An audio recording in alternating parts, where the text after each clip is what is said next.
Hey guys, Edictarts here, back with a new game review. Well, I haven't done any of these in actually forever really. And what game I'm going to review for the PlayStation 2 is none of course Shadow the Hedgehog. I know, big shocker, Edic, you tell us you hate Sonic games, you hate Sonic in general. Well, technically this isn't really Sonic's game, this is Shadow the Hedgehog's game. But really, I bought this game because it was £5 and it was pretty cheap. So, before we get into the actual review, I'll give some brief history to how either the game or the origin of the character. Shadow first appeared in Sonic Adventure 2, or Sonic Adventure 2 Battle to make it more on edge and gritty and all that epicness. And then he appeared in Sonic Heroes, and now we're here to the game today. So let's crack on and find if this game's epic win or it's going in the trash. Even though I have a gut feeling it probably will go in the trash. But let's get started! Yes! Now we talk about the gameplay of this game. Now there's a lot to talk about what's in this as well. Good and bad points, but let's go over the bad stuff first. First off is the camera. Oh boy, does this thing such a bitch when you're trying to play this game. Sometimes you'll plummet to your death by just moving too fast.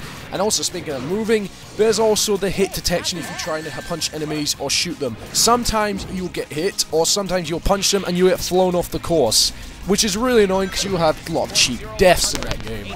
And there's a lot of them. And sometimes it doesn't even have to be the enemies or the background. It can actually be the environment itself from a cheap glitch death. Here's a pure example. I know, I touched the platform and then I died. What's up with that? And also the other problem is the save checkpoints. Why? Because if you're trying to do the good or evil missions, every time you die, the mission resets. That's right, all that hard work you just did resets. Meaning you have to go back and do it all over again. This is when the game gets really tedious, and half the time most people just ignore these missions and do the normal one, which is basically just get to the end and get the Chaos Emerald, and there you go. Also, the vehicles you use in the game are completely useless. Half the time you will die with them and half the time you won't. The only decent vehicles is of course the Walker, which basically has guns and everything. You also get to fly the alien bird thing, but that's really boring and nothing really majorly happens. Also now, there is some positive bits of the game mode. There's also the things, if you complete the hero missions, you'll get Chaos Control, which is basically the easiest way to beat the level, because it just zooms you across. Be bad, you'll get Chaos Blast, which is pretty awesome, because you just literally, as it says, blast a giant explosion, you can wipe out anything in your path. Of course, this game has some secret stuff to unlock, especially literally unlock, because you find 5 keys, you can unlock a mysterious door that can either hold weapons, and other vehicles, and other junk. Speaking of weapons, there's a special Shadow Crate which contains very bizarre weapons that are actually pretty damn awesome weapons. Some of them are rubbish, some of them are good. But I have to admit, the Chow Gun is pretty damn funny. Also, would you expect this game actually had multiplayer? Yes, it does. But would you expect it being the actual game itself, the story mode? No, you wouldn't, because believe it or not, if you had the hero character on with Shadow and get the second controller, you can literally take control of the other character. Don't believe me? Have a look at this in footage. Yeah. That's kind of funny, isn't it? But it really doesn't serve much purpose, so it's kind of useless. But there is actually a multiplayer deathmatch where you play as 2 normal Shadows and clone Shadow robots.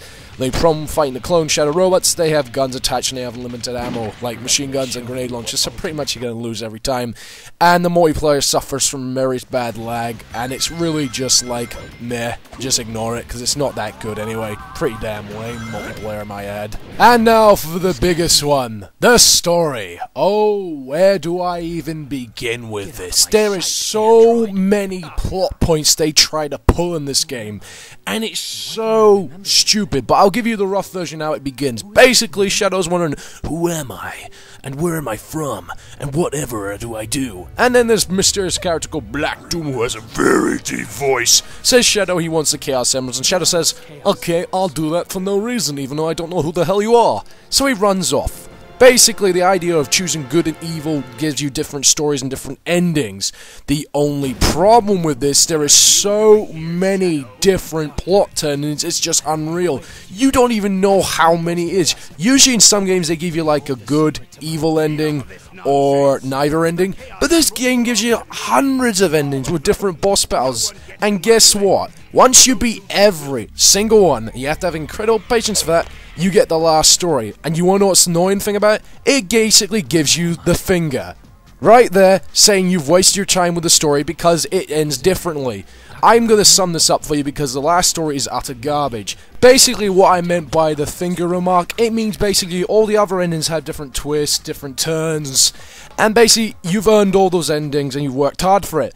But the last story's ending basically twists that around and basically makes Shadow the good guy. So that means if you basically did the evil ending or neither ending, you won't get that ending, you get the ending it was intended for. So really, what was the point of playing all those other endings for all those different chapters just to get an ending like that? But I'm going to sum up what the ending is because it's so stupid. Basically, Black Doom wants to conquer the Earth, and he puts a nerve gas in the room, which makes everyone, shall we say, strike a pose! And Shadow's not affected because apparently he has some of Black Doom's blood in him because the Professor did that. I don't know why they did that, and it goes on and on and on. You play a level that's really annoying, you eventually fight Black Doom. No, scratch that, he's called Devil Doom, because now he's Satan, for Christ's sake. What? Devil Doom? So wait, he's the devil? That means he's Satan? I don't really see the logic in that, and basically, after you beat him, Shadow says, you know what, I throw the past behind me. What kind of ending is that? I can understand the idea of throw your past behind and move on, but after playing so many endings, a lot of people did get peeved off with this ending, and I got really annoyed by this, because what was the point of buying this game and playing it if it had such a garbage engine like that? I mean, seriously, how does that make any sense to what you just did for the past hours or so, and then the last story just does that garbage? Seriously, what the heck? So seriously, the story mode is completely messed up and sucky. It does have some little good bits, but not enough to save it, so the story is just completely messed up. So now let's move on to the music. One word, epic, yes. I don't know why, but Sonic games generally have some really goddamn nice soundtrack, so I have nothing against the music. Music's pretty damn good. In conclusion, the game's story mode just doesn't make any sense. It does have some bits that reference to the other games, but it's just too many damn endings to beat, and you just would get fed up. It does have some nice features on the lockables, but really, nah. To a Sonic fan or Shadow fan, they might really enjoy this, but to normal people like you and me, I would really pass this game and not even bother with it. But if you want to really do it, just listen to the music. That's the only thing I say is good about the game.